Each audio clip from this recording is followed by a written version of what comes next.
Arthur Maia com a palavra pela liderança do governo. Dini Moraes. Sandro, o deputado Arthur Oliveira Maia, ele é o relator da proposta de reforma da Previdência, que é o tema, aí, a principal proposta em tramitação aqui na Casa nesse segundo semestre, e a proposta tão polêmica que está dando discussão até agora aqui no plenário da Câmara dos Deputados, né? Já foi anunciado pelo presidente da Câmara, deputado Rodrigo Maia, que será feita a leitura do texto que será colocado em votação em fevereiro da proposta de reforma da Previdência. Praticamente dos trabalhos desse ano. E nesse momento o deputado inicia aí o seu pronunciamento, provavelmente com a leitura da reforma da Previdência, o texto, né? O político, o desejo político de apreciarmos ainda este ano a PEC 287, a PEC que trata da reforma da Previdência Social, que é tão importante para o nosso país. Entretanto, foi uma decisão política optarmos por não fazê-lo nesse momento. Afinal de contas, trata-se de um assunto da maior relevância para o Brasil e não podemos, em absoluto, correr o risco de trazer esta matéria para o plenário da Câmara e sofrer uma derrota. Essa PEC não pode ir para a votação com qualquer margem de dúvida quanto à sua aprovação. É importante dizer que o debate sobre a reforma da Previdência, que se iniciou no começo desse ano, ele sofreu profundas transformações desde o seu início, deputado Benito Gama. No início chegou aqui um texto do governo, de fato, reconheço, um texto duro, um texto que propunha uma mudança necessária, porém dura, que atingia realmente a questão dos privilégios, mas também, em parte, atingia as pessoas menos favorecidas. Fizemos ao longo de um trabalho árduo, profícuo, importantíssimo na comissão especial. Absorvemos profundas alterações para o texto inicial do governo. Vários pontos foram modificados, vários pontos foram transformados, seja na mudança das regras de transição, que no primeiro momento só era possível para aqueles que tinham mais de 50 anos, e nós estendemos para todas as pessoas que estão hoje no mercado de trabalho. Seja no que diz respeito à diferença de idade e de gênero entre homens e mulheres, passando a constar 62 anos para as mulheres e 65 para os homens. Seja na alteração das regras em relação tanto ao benefício de prestação continuada, quanto em relação aos trabalhadores rurais, seja em relação às mudanças de idade para as chamadas aposentadorias especiais. Utilizamos um critério histórico no Brasil para conceder aos professores do ensino médio e fundamental a oportunidade de se aposentar não com 65, mas com 60 anos. Da mesma forma, seguindo uma realidade mundial, demos aos policiais também um tratamento diferenciado, permitindo que eles possam se aposentar aos 55 anos. Entretanto, quando estávamos próximos de fazer a aprovação aqui em plenário, uma vez que este relatório, com essas características, foi aprovado na comissão especial, quando estávamos próximos de submeter a votação aqui no plenário, acontece um fato político inusitado no país, a delação da JBS. Uma delação cuja legitimidade e forma é profundamente questionada hoje, inclusive procuradores envolvidos com essa dita delação estão hoje a discutir a sua condição perante a própria justiça. Mas o fato é que dessa delação decorreram 2 denúncias contra o presidente da República. E esse plenário teve que se debruçar sobre essas denúncias. Essa casa teve que se debruçar sobre essas denúncias. Este processo, portanto, da tramitação da reforma da Previdência foi atrasado em virtude dessas 2 denúncias que tinham que ser apreciadas aqui na Câmara dos Deputados.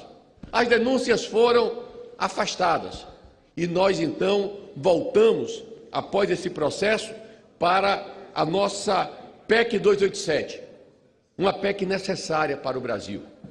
Resolvemos, então, não obstante todas as modificações que haviam sido feitas no âmbito da comissão, resolvemos fazer novas alterações, dentro de um critério cristalino, um critério que coloca essa PEC em uma condição de atacar privilégios e garantir o direito de quem tem menos.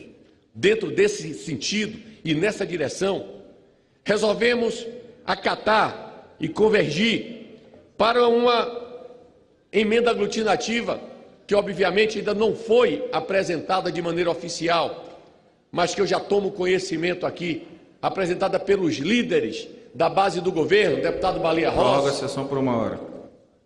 Como, deputado? Muito obrigado. Essa emenda aglutinativa, que é naturalmente do acordo de todos nós e que nós analisaremos a PEC a partir de então, considerando que ela será também absorvida por essa relatoria. Uma emenda aglutinativa que exclui da PEC 287 qualquer menção acerca do trabalhador rural. Todas as questões referentes ao agricultor da agricultura familiar, todas as questões que estavam sendo propostas, mudança de idade, fórmula de contribuição, tempo de contribuição, tudo está excluído da PEC 287 e passa a prevalecer exatamente as mesmas regras que hoje direcionam e conduzem à aposentadoria do trabalhador rural. Portanto, esse que foi um tema extremamente utilizado por aqueles que são contra a PEC 287, já não poderá mais ser tratado, porque tudo que diz respeito ao trabalhador rural foi excluído da PEC. Tudo que diz respeito ao BPC, o benefício de prestação continuada, esse benefício importante que é pago a pessoas deficientes ou então ao idoso de 65 anos que chega aos 65 anos e não contribuiu e precisa se aposentar. Esse BPC também. Todas as modificações do BPC que estavam previstas na PEC estão sendo excluídas do texto da PEC 287. Todas, absolutamente todas. Mais uma mudança. As pessoas criticam o fato de que está se alterando para os mais pobres o tempo de aposentadoria, o tempo de contribuição de 15 para 25 anos. Foi com 25 anos de tempo mínimo de aposentadoria que essa PEC foi apresentada e aprovada na comissão especial. E nós resolvemos, portanto, modificar também esse aspecto, autorizando que as pessoas possam se aposentar com um tempo de contribuição mínimo, não de 25, mas de 15 anos. 15 anos. Aí os senhores haverão de me perguntar, mas o que é que fica da PEC? O que fica da PEC é o fim dos privilégios. O fim dos privilégios. Porque eu quero ver, agora nesse debate, o que é que aqueles que em 2013 aprovaram aqui uma PEC exatamente igual, proposta pela presidente Dilma Rousseff e que inclusive teve o meu voto, PEC não, perdão, um projeto de lei apresentado pela presidente Dilma em 2013 e que teve o meu voto, que dizia o seguinte, nenhum servidor público que ingressar no serviço público daqui para frente poderá ganhar mais do que o teto do INSS. Aprovamos isso aqui e essa regra já vale desde 2013 para os servidores públicos federais. E o que é que essa PEC faz agora? Essa PEC ordena que essa mesma regra venha a valer para os servidores estaduais e servidores municipais. Por quê, senhores? Eu quero proclamar em alto e bom tom aqui dessa tribuna que não é justo, não é honesto, não é razoável que eu que sou deputado, os senhores todos que são deputados, da mesma forma, um juiz de direito, um promotor, um advogado-geral da União, possa se aposentar recebendo 33 mil reais e somos apenas 2% da força de trabalho brasileira, enquanto que a grande maioria dos brasileiros só podem se aposentar ganhando 5.531 reais. Isso não é justo, isso não é razoável e essa PEC propõe esta mudança que já existe, mais uma vez repito, por ordem da lei enviada pela presidente Dilma Rousseff, que já vale para os servidores públicos federais, não possa prevalecer também para estados e municípios.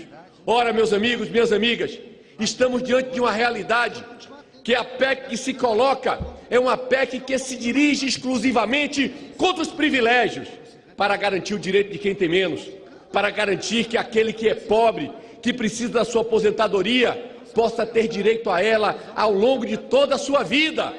Porque no Brasil, infelizmente, a Previdência Social, que é um instrumento no mundo inteiro utilizado como sinônimo de justiça social, aqui no nosso país tenha se transformado no principal instrumento de transferência de renda do pobre para o rico do planeta.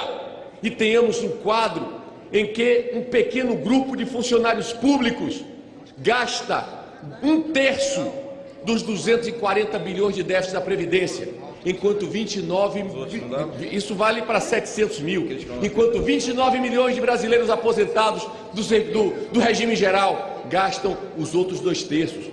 Isso não é razoável. O que estamos fazendo aqui não tem linha partidária, não tem nenhum viés em relação a um governo. Isso é necessário para o Brasil. E esse debate que estamos fazendo aqui, de maneira clara, corajosa, verdadeira, é para assegurar a aposentadoria das pessoas mais pobres. Obviamente que o presidente Rodrigo Maia já marcou essa votação para fevereiro. Essa PEC, ela não será votada na semana que vem. Ela será votada em fevereiro. Mas ao ser votada em fevereiro, daqui para lá, teremos o mês de janeiro para fazer um profundo debate com a sociedade, para que as pessoas tomem conhecimento daquilo que já vem de fato sendo conhecido pelas pessoas nos últimos meses, sobretudo nas últimas semanas. A realidade que estamos aqui votando uma modificação na Previdência Social, uma modificação que acaba com privilégios. Quem for a favor dos privilégios votará contra essa PEC.